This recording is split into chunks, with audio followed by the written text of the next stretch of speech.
ஓம் சாய்ராம். எல்லாருக்குமே வணக்கம். எல்லாருக்கும் பாபாவுடைய அன்பும் அரவணைப்பும் பாசமும் அருளும் பரிபூரணமாக கிடைக்கணும்னு சொல்லி பாபா கிட்ட நம்ம ப்ரேயர் பண்ணிக்கலாம். நம்மள பல பேருக்கு பாபாவை பிடிச்சிருக்கு அப்படிங்கிறத சொல்கிறத காட்டிலும் பாபா தான் என்னுடைய உயிர், அவர் இல்லைன்னா நான் இன்னைக்கு உயிரோடு இருந்திருக்க மாட்டேன், எனக்கு மறுவாழ்வு கொடுத்தாரு, ஒரு மறு பிறவி கொடுத்தாரு அப்படிங்கிறத நம்ம பாபாவை நம்ம நிறைய பேர் நிறைய பக்தர்கள் இந்த வார்த்தைகளை சொல்லி நான் கேள்விப்பட்டிருக்கேன்.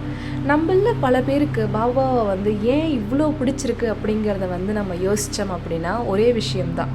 பாபா நம்ம மேலே அவ்வளோது ஒரு கருணையை காட்டுறாங்க, அவ்வளோது ஒரு அன்பு, ஒரு த பியூரஸ்ட் ஃபார்ம் ஆஃப் அன்பு, எதையுமே எதிர்பார்க்காத ஒரு அன்பை நம்ம மேலே கொடுக்கறதுனால அந்த பகவான் மேலே நம்மளுக்கு அளவு கடந்த ஒரு நம்பிக்கை ஏற்படுது, அளவு கடந்த ஒரு பாசம் வருது.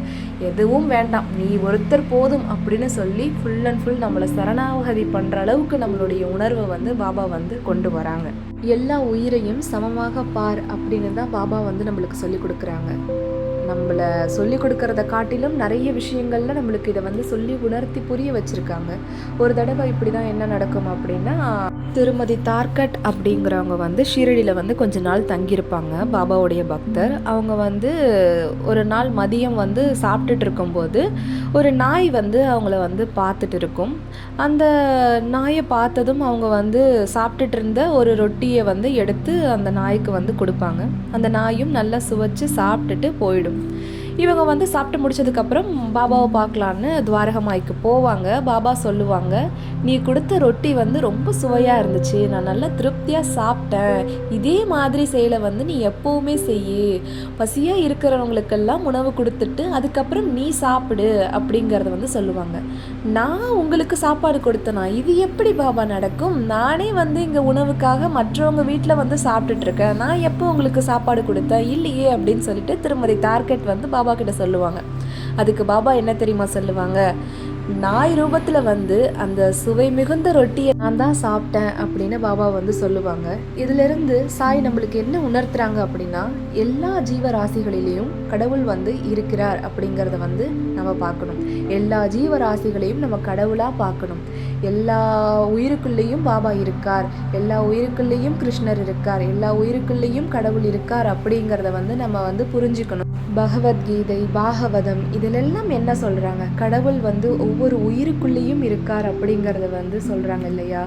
இங்கே எல்லாருமே கடவுளுடைய அங்கங்கள் தான் அப்படிங்கிறத நம்ம உணரும் போது தான் நம்மளுக்கு புரியும். இங்கே யாரும் நம்மளுக்கு நிரந்தர எதிரியும் கிடையாது, நிரந்தர நண்பர்களும் கிடையாது, ஆனால் ஒரு ஸ்ட்ரேஞ்சர்ஸ் கூட கிடையாது அப்படிங்கிறது நம்மளுக்கு புரியும். எல்லா பிறவிகளை காட்டிலும் மனிதனாய் பிறக்கிறது அப்படிங்கிறது ஒரு உன்னதமான ஒரு பிறவி. ஏன் அப்படி சொல்கிறேன் அப்படின்னா, மனித பிறவியில் தான் கடவுளுடைய காட்சியை காண முடியும் அப்படிங்கிறத பாபா சொல்லுவாங்க. இந்த மனித உடல் அழிவதற்குள் கடவுளுடைய காட்சியை நீ பாரு அப்படிங்கிறத சொல்கிறாங்க. என்னைக்காக இருந்தாலும் இந்த உடம்பு அழிய தான் போகுதே அப்படின்னு சொல்லி நம்ம இந்த உடம்பு மேலே பற்று இல்லாமல் இருக்கலாமா அப்படின்னா அப்படியும் நம்மளால் இருக்க முடியாது. உடலுக்கு என்ன தேவையோ அதை மட்டும் நம்ம செஞ்சுக்கணும். நம்ம உடம்பையும் ரொம்ப கவனிச்சுக்கிட்டு ரொம்ப நம்ம உடல் சார்ந்து, அதாவது என்ன சொல்கிறது, இந்த மெட்டீரியல் லைஃப்லேயே நம்ம போகாமல் அதே மாதிரி உடம்பை கவனிச்சிக்காமல் அலட்சியமாகவும் நம்ம இருக்கக்கூடாது. ஸோ இந்த பிறவி எடுத்ததை ஒரு படி நம்மளை மேலே கொண்டு போகிறதுக்கு தான் நம்ம யூஸ் பண்ணி நிற்கணுமே தவிர இந்த பிறவியை நம்ம வீணடிக்கக்கூடாது. ஸோ அதுதான் பாபா நம்மளுக்கு அறிவுறுத்துகிறாங்க. பகவத்கீதையில் கூட நம்மளுக்கு முதல்ல அந்த பகவத்கீதையுடைய அந்த அட்டை படம் இருக்கும் இல்லையா, ஃப்ரண்ட் பேஜ், அதுலேயே நம்மளுக்கு ஒரு பெரிய பாடம் இருக்குது. நான் சொன்ன விஷயம்தான் அதில் இருக்கும். ஒரு ரதம் இருக்கும், அந்த ரதத்தில் ஒரு 5 குதிரைகள் கட்டப்பட்டிருக்கும். அந்த ரதத்தில் ரத ஓட்டியாக ஒருத்தர் உட்காந்துருப்பார், அதில் பயணம் பண்ணுறவராக ஒருத்தர் உட்காந்துருப்பார். இதை தான் நம்மளுடைய வாழ்க்கையோட பாடமே. அந்த ரத ஓட்டியாக இருக்கிறது தான் இந்த ஒரு உடம்புல எடுத்துருக்கக்கூடிய இந்த பிறவி, அதில் பயணம் பண்ணுறது தான் நம்மளுடைய ஆத்மா. அந்த ரதத்தின் முன்னாடி இருக்கக்கூடிய 5 குதிரைகள் தான் நம்மளுடைய எண்ண ஓட்டங்கள், ஐம்புலன்கள் எல்லாமே. அதை எல்லாத்தையும் அந்த புலனுணர்வு எல்லாம் கட்டுப்படுத்தி இந்த ஆத்மாவை அந்த பரமாத்மா கூட நம்ம இணைக்கிறது தான் நம்மளுடைய முக்கியமான குறிக்கோள். வாழ்க்கையுடைய லட்சியம் அதுதான். அதுதான் பாபா சொல்லுவாங்க.